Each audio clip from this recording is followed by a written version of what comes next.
Hello and welcome. I'm Makayla, and this is To Be Known. Today, I'm going to start off the episode by asking you a single question. Have you ever struggled to say no to someone? I definitely have, and today we are going to talk all about boundaries, self-love, and rejection because I feel as though these three themes have so much to do with this question of how can I say no? Because I've definitely had my stages in life where I have been a yes man or woman. I have been a yes woman, and I have been a people pleaser, and I have really struggled with my boundaries. And I'm just going to be talking about all of those things today because having good boundaries in your life is so essential to growing and happiness and feeling autonomous in your life, feeling as though you have power over yourself and your own life. So, before we dive into boundaries, I just want to give a quick, simple definition in case we need a little refresh. Boundaries are the limits or rules that we have in regards to ourselves and our relationships. Boundaries are basically the lines that we draw in the sand when it comes to us and another person. There could be a multitude of different boundaries that we have in our lives. Boundaries can be physical, they could be emotional, they could be mental, they could be all sorts of things. Time boundaries as well. Boundaries, no matter what shape or form that they come in, are very essential in making sure that you are taking care of yourself, because healthy boundaries equal healthy relationships, which healthy relationships equal happiness, feeling independent, and also feeling autonomous, feeling as though you have power over your life because you have power in your relationships. Boundaries are so important no matter what shape they take, no matter what relationship you are thinking about. If it's a relationship with a family member, a friend, a romantic partner, all it takes is one relationship in your life where there are no boundaries for you to experience burnout. So it is very important for you to make sure that you are taking care of yourself and that you're also taking care of other people as well, because boundaries are something that is a two-way street. And I'm going to get into that today. When you are setting boundaries, when you are learning to say no or to tell people what you are willing to do or what you aren't willing to do in a relationship, it can be pretty challenging. And I just want to give a couple of tips for you if you are sort of new to setting boundaries or if you're experienced but just want a little refresh. I think that in life, we go through ebbs and flows of feeling strong in our boundaries and feeling weak in our boundaries. And if you're at a point where you're feeling a little bit weaker in your boundaries, it's okay. I'm here to help. I'm here to remind and hopefully teach you how to set some healthy boundaries in your life because they are so essential. When setting boundaries, I feel as though the most important thing that you could do is communicate clearly. And I mean three things by this. The first thing is know exactly what your boundary is. Don't be wishy-washy on what your boundary is or isn't. Have a very clear-cut understanding of what the boundary is that you are going to place or share. The second thing is that know exactly how you're going to talk about this boundary. Know exactly what it is that you want to say to this person, because if we don't know, if we're unsure when we're communicating our boundaries, then it can leave sort of room for error or room for wiggle room for people to sort of not fully comprehend what we mean when we are talking about this boundary. Because these are rules, these are limits, these are things that are probably very important to you and also probably emotionally triggering. And it's really hard to talk about boundaries and to bring them up with people because it is such a vulnerable experience. And the third thing that I think is very important to make sure that you are communicating clearly your boundary to whoever you are talking about this boundary with is that you take your emotions out of the outcome. However this conversation goes, it could go one of two ways. And I'm being very black and white here. Obviously, there's gray room in between, but it could either go very well. And this person, they respect you. They respond with curiosity where they want to know more about why it is you feel this way or what it is that, maybe made you feel as though you need this boundary in your life. Maybe it's a boundary where your partner comes in from work and the first thing that they do is they just complain about their work day. And for you, that kind of takes you back and you're like, oh God, I can't do this. Like, this is just triggering me in a way because my parent used to come back home from work and the first thing that they would do would be complain. And it's bringing out this piece of me as a child that oh God, it irritates me to my core. Make sure that however you are going to share this said boundary, if they respond in a way that's understanding, curious about why this boundary is, or, just loving you for it and appreciating you sharing that with them, that's great. That's how someone should respond to you setting a boundary. On the other hand, there is the negative way that someone can respond, where they are questioning you, where they're kind of putting you down for setting this boundary. If they're not being understanding, if they're not being accepting of this boundary, then that is something that you really have to take into consideration and you also have to be prepared for. Because yes, I like to say that I'm an optimist, but I'm also a realist, and sometimes boundaries are tougher with some people because you don't know how they are going to react. But if you can sort of be aware of the situation, how it could either be good, it could either be bad, and you don't have any attachment to the outcome. Rather, you're just sharing this piece of information, hoping that they either accept it or reject it. It helps you go through that conversation of setting that boundary a lot more clearly and easily because you're just sharing this piece of information about yourself and they can take it or they can leave it. And that would be my 3 main things for sort of how to set a boundary effectively. Because setting it is one thing. That's one part of the process when we are setting a boundary. And I'm talking about this because setting a boundary, it sounds so easy when, I'm just like, communicate clearly. But at times it can be really, really tough. Because when you set a boundary and this person doesn't respect it, you also have to tell them the consequence of if this person doesn't accept the boundary. If this person breaks the boundary, you have to share with them what that means. And that's a little scary because you don't want to make someone feel as though they're a child and they're being parented and being told what to do or else.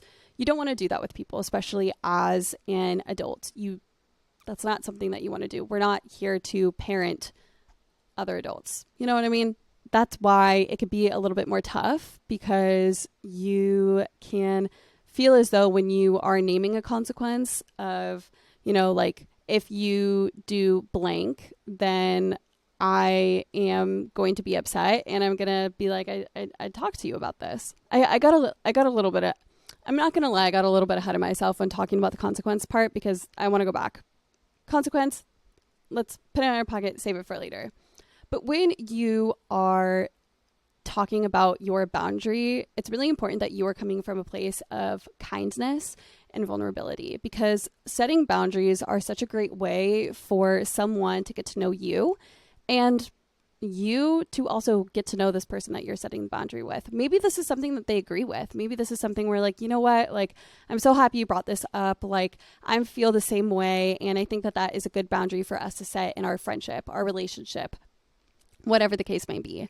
It could be such a great learning opportunity and such a great connecting moment that it doesn't have to feel scary. And I know I started it off with if they don't respect it, then there's consequences to pay, which is true. And it's important to remember that. I don't know why I'm yelling because I'm just really passionate about this, but make sure that you're coming from a place of kindness and vulnerability, because that is received so much better by people than just sitting someone down and being like, I need you to do this or else. You know what I mean? On this theme of vulnerability and connection, when you are setting a boundary with someone, just ask to be heard and also hear out what the other person has to say. Be vulnerable and share the deep inner workings of your heart, or maybe your childhood, that sort of has led to you needing this boundary in your life, because all we want is to be understood by people, and there's no better way to be understood than when facing a boundary, because that's basically what you're asking for. You're asking to be understood, that this is a limit that you need in your life in order to be okay, in order for this relationship to be okay.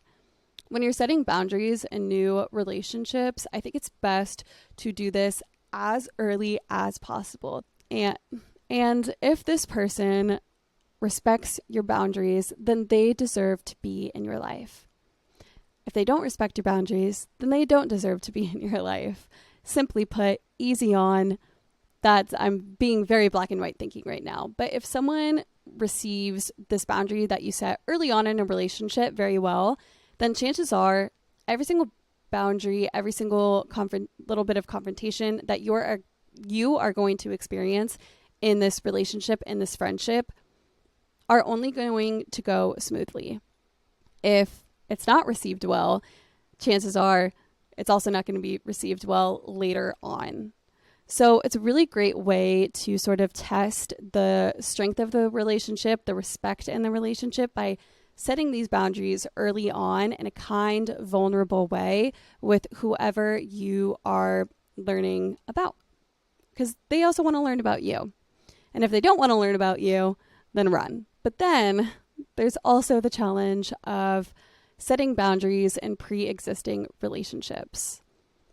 Sometimes you could get stuck in a friendship or a relationship or a relation with like your family member that has been one way for a very long time, where maybe boundaries are a little bit unclear. There's respect has been lost a little bit, and you are now being like, okay, it's time for me to set a boundary. I'm a little scared. I'm a little nervous because I've never done this before, or it's been a long time since I've done this with this person. And that could be a very daunting feeling. Personally, for me, I think that setting a boundary with a pre-existing relationship is so much harder than setting a boundary in a new relationship, because chances are you're going to know how this person is going to react. And it might be good. It might not. I don't know who this person is in your life, but setting boundaries in pre-existing relationships, creating that space for vulnerability, I think is so essential when going into setting a boundary, because chances are if this person has been in your life for X amount of years, chances are they know you very well, and this could be a great opportunity for them to get to know you even more. And hopefully this person is very understanding with what you have to say when you are setting a boundary. But it might feel like you're moving backwards. It might feel like it's impossible to set a boundary with someone in your life already. And I completely understand that. I'm very sympathetic towards that. And it's very important that my note that I said earlier, taking away your emotions to the outcome of setting this boundary, is extremely important, because they might surprise you. They might react well. They might react bad. I don't know what the situation is, but it is possible that setting a boundary could lead you guys to becoming closer and to lead this relationship to progressing in a very healthy and happy, respectful way. As you grow, your boundaries are going to change over time. And chances are you are going to have to set boundaries with people in your life on the monthly, on the daily, on the yearly, because things about you are going to change, and things about the people in your life are going to change as well. That boundaries, they're such an important skill to have, because they are so vital for the health and relationship of you, as well as your relationships in life. You owe it to yourself to set these boundaries, and you owe it to the people in your life to understand these boundaries and for you to understand their boundaries. It just leads to such better communication and understanding and love when we have healthy boundaries in our lives. But boundaries can be really difficult. And I have had my fair share of difficulty in setting boundaries, especially when I was in a place of low self-love and low self-esteem. And I just want to transition and talk about self-love and boundaries. As we move on to this next mini topic, I just want to give a simple definition of self-love. In self-love, you accept yourself as you are, and you appreciate you for being you. Self-love and boundaries is very important because if you recognize that you are good and that you are whole, then setting boundaries is easier. If you are struggling with self-love, sometimes you have to take action first to set boundaries to help you feel self-love. And I know that might sound a little backwards, but bear with me. When you accept yourself and love yourself, it can lead you feeling stronger in your boundaries. But feeling strong in your boundaries can also lead you to loving yourself more. Because when we are feeling powerful, when we are taking control of our lives, it can make us feel like we have a sense of pride. And when we have a little bit of pride, when we're feeling accomplished, it could be a lot easier to love ourselves. You have to do things for you, because at the end of the day, the most important person in your life is you. You are not responsible for other people's emotions. The only person whose emotions you are responsible are your own. And that is a nugget of golden truth that can be very hard to hear, but it is true. Boundaries reaffirm this idea that the most important person in your life is you, because you are taking care of your energy, your heart, your mind, your soul, your body. Boundaries are the best way to care for yourself and to love yourself. That is why I say that sometimes you need to have boundaries before you can fully love yourself. Because boundaries are just a way for you to take care of yourself and to love yourself and to nurture your feelings and who you are as a person. When we share our boundaries or we act on them, it can lead to conflict or rejection. And rejection is such a painful experience. On a neurological, scientific, psychological level, rejection literally affects the same brain areas as physical pain does. So the same pain that our brain creates when we break our arm is the same pain that we feel when we feel rejected. And I just want to take a moment and explain that, because some people are like, oh, get over it. Like, it's fine. Like, move on to the next, or, suck it up. Rejection is very real and it is hard. And I just want to sort of recognize that. I was moving a little bit ahead of myself earlier on in this episode by talking about consequences, and here it is. If someone rejects your boundaries, remember that it is their issue now, not your issue. They can either choose to accept or reject the boundary that you are placing in the relationship. Because at the end of the day, boundaries are how we teach people to love us. And if someone can't accept our boundary, then maybe they can't accept us. And that is a very scary thing to hear, because no one wants to feel as though they're being rejected simply because they need something more out of someone. That doesn't make our brains feel good. It doesn't make our hearts feel good. No one wants to feel rejected because of something that they need to feel loved. By making sure that you are communicating your boundaries clearly, you're making sure that this person who might be rejecting your boundary understands exactly what it is that you need from them. And if they can't accept that, then unfortunately, there might be some things that you have to do because of that. The first thing being not going back on your boundaries, because it could be so easy to set a boundary and someone be like, what, you need that? Like, that's kind of ridiculous. And you being like, maybe I am being ridiculous. Like, I don't know. Like, maybe I am. Like, I don't know. And you go back on your boundary. And in turn, you are going back on yourself. And you do not need to do that. You do not need to fall for other people being upset by the things that you need. You need to prioritize yourself in this moment. Do not falter when setting a boundary. If you go back on your boundary, honestly, it's going to lead you to more hurt, because regret leads you to resent, and no one wants to have to cope with the feelings of feeling resentful, because it just leads to passive aggressive behavior and just like ruminating, wishing that you did things differently. No one wants to feel that way. When setting a boundary, it is important to communicate the consequences. And I finally hit it, because what's going to happen if the line is crossed? What if this person forgets about this boundary or deliberately does not do what you asked them to do or not do? What happens then?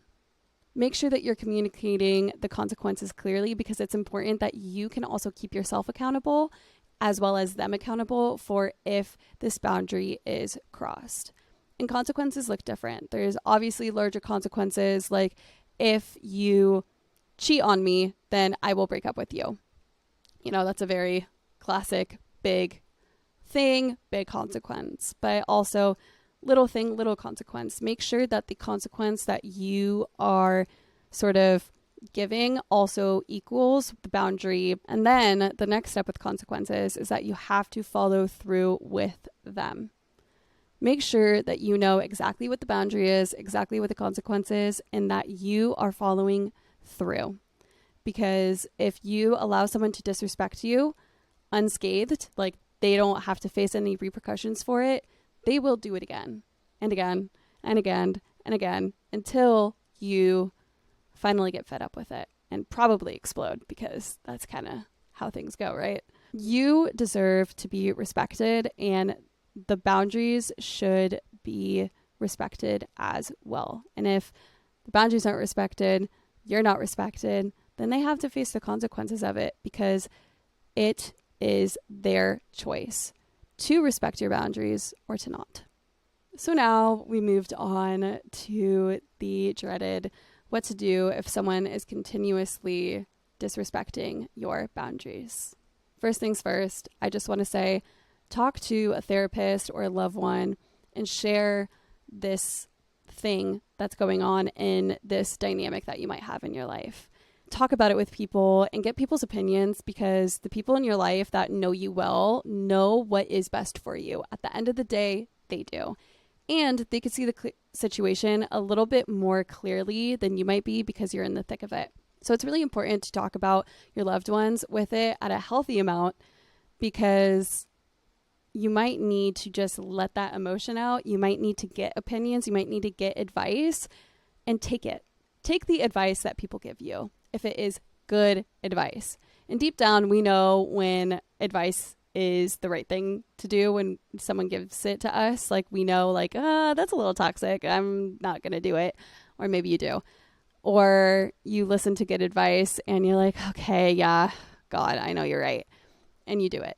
Listen to the good advice and listen to your friend, and thank your friend for listening to you. First thing. The second thing is reevaluate your relationship with this person.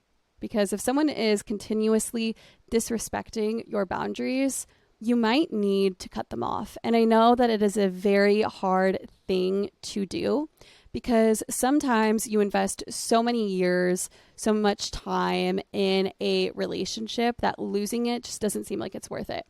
This is actually called the sunk cost fallacy. It's a fallacy that we have in our minds, a false belief that basically the more time that we invest in something or money or energy, whatever it is, the more valuable it is in our lives. And if we were to get rid of it, like, that's not the right thing to do. We put so much time and effort. Why would we get rid of it? This is called a fallacy for a reason, because it's not true. If something isn't serving you anymore, then it's time to let it go.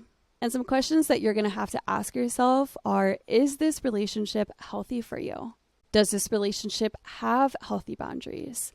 Does this relationship make you more happy or more sad? Does this relationship help your well-being? Or are you so focused on the well-being of this other person? And those are some hard-hitting questions. And whatever answer you have immediately, that is the truth. Don't backtrack. Don't be like, well, but like, I love them. And no, you got to be brutally honest with yourself when you are reevaluating a relationship. And that is why going to our community is sometimes the best thing that we could do when we are talking about someone that has continuously disrespected us, is because they know us best. They know what's best for us. And sometimes it's hard for us to know exactly what is the best thing to do and what the best relationship is for us. At the end of the day, every single thing in life is a learning experience, especially rejection, especially a not so great relationship. Unfortunately, all of these things are learning lessons.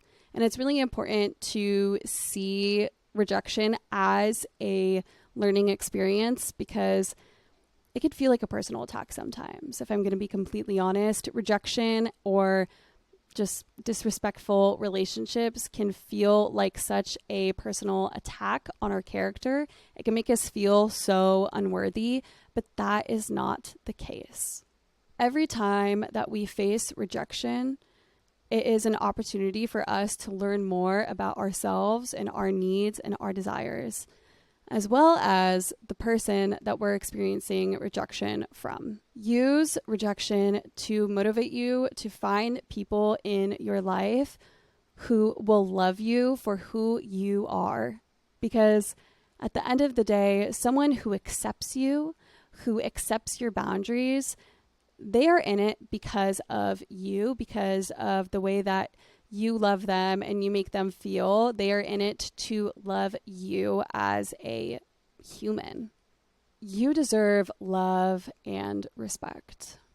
Also, allowing rejection to sort of give you some perspective about what you want exactly out of your relationships in life and how you want people to make you feel is another great way to sort of transition rejection into a learning experience, because everything in life just makes us understand ourselves and the world and other people better. That it does give you that perspective. Rejection, it helps us grow, and it helps us to be patient, because when one door closes, another one opens. And if someone isn't respecting you or isn't respecting your boundaries, there is going to be someone out there that will. Because you probably have relationships in your life, whether it be friends, your partner, family, where they respect your boundaries. There are people out there that will respect your boundaries. And sometimes the most important people in our life don't respect our boundaries. And unfortunately, you might have to let them go. And it might be really, really hard, but so many great things are out there just waiting for you. And I love this one quote. I saw it on Instagram, or I don't even know where I saw it, but like, at this moment in your life, you haven't met everyone that you're going to love. And I think that's so true. And I think it's so beautiful, because it teaches us patience, and that in the future, there are good things to come, and there are people who will love and who will accept us and respect our boundaries, because boundaries could be such a tricky thing to sort of share with people, because it is such a vulnerable experience. But the more that you set boundaries in your life, the easier it's going to be, and you'll know what a good reaction to you setting boundaries looks like and what a bad reaction setting boundaries to you looks like. Because you deserve respect. You deserve someone to love you as you are. You deserve people to give you what you need. And vice versa. Give people what they need, accept their boundaries, accept them for who they are. This is all a two-way street. With that being said, I hope that you guys enjoyed today's episode on boundaries, self-love, and rejection, because these are all things I personally have experienced a lot of struggle with in my life, and I just kind of wanted to shed light on it today and hopefully help one person out there. And if I did, please give this video a thumbs up, subscribe to me on YouTube, follow on Instagram at tobeknown.co, follow on TikTok at tobeknownco, listen on Spotify, give a 5-star review if you want. Yeah, I did a great little outro exit to get you to do all of those things. Okay, actually, before we close out, I forgot to mention the question of the week. But what is one relationship in your life where you have healthy boundaries? How does this relationship make you feel? What boundaries have you set with this person? How did they respond? Think about it, write about it, talk to someone who you love and trust about it, maybe even that person. I don't know. Stay true to you. I'll talk to you next week. Bye.